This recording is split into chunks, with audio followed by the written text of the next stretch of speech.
Informasi terbaru Tribuners, mantan Menteri Koordinator Bidang Politik, Hukum, dan Keamanan, Prof. Mahfud MD, ini angkat suara mengenai mandeknya pembahasan rancangan undang-undang atau RUU perampasan aset. Prof. Mahfud ini juga seolah memberi sinyal nih Tribuners, siapa sih sebenarnya pihak yang menghambat RUU perampasan aset ini disahkan. Dari pengakuan Prof. Mahfud yang juga sempat ada dalam lingkup istana dan menjadi menteri, begitu ya. Jadi menurut Prof. Mahfud, sejak masa Presiden ke-7 Joko Widodo, regulasi penting mengenai RUU perampasan aset ini sudah dibahas berkali-kali oleh DPR RI, tapi tidak pernah disahkan, Tribuners. Berdasarkan keterangan di channel YouTube-nya, Prof. Mahfud ini mengatakan bahwa Pak Jokowi sebenarnya sudah berupaya keras untuk mendorong agar RUU ini segera dibahas. Sayangnya, berbagai upaya ini selalu terhalang jalan buntu di kursi parlemen. Ia juga mengaku bahwa selama masa jabatan Presiden Jokowi 2 periode, ini memang sejak awal terus mengajukan undang-undang perampasan aset.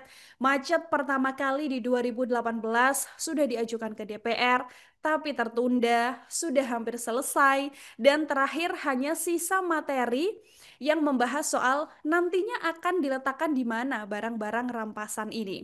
Mahfud MD juga mengatakan setelah tertunda pada 2018, pemerintah atau istana sudah mengajukan kembali RUU perampasan aset ini di akhir 2019 dan sudah masuk ke dalam program legislasi nasional di tahun 2020. Tapi rentan 2020, 2021, 2022 ke 2023 pembahasan tetap tidak tuntas, Tribuners.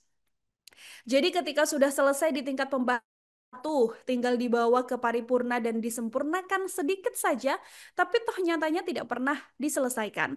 Menurutnya situasi ini yang kemudian membuat Pak Jokowi sempat mengambil langkah politik juga Tribuners dengan memanggil para ketua umum partai. Langkah ini juga ditempuh karena kalau pimpinan partai sudah menyetujui begitu ya, biasanya proses di DPR juga akan lebih mudah. Tapi nyatanya sampai akhir masa jabatan Pak Jokowi, RUU perampasan aset ini tidak juga disahkan. Hal ini yang kemudian membuat Prof. Mahfud mendorong penuh tanggung jawab soal RUU perampasan aset ini berada di tangan Presiden Prabowo Subianto. Karena dengan kekuatan politik yang besar, baik dari partai koalisi maupun partai non-koalisi yang tidak mengambil sikap oposisi, Prof. Mahfud ini menilai kalau peluang Prabowo untuk menuntaskan RUU ini sangat terbuka lebar. Apalagi posisi Pak Prabowo juga merupakan ketua umum partai, Tribuners. Download Tribun X sekarang, menghadirkan lokal menjadi Indonesia.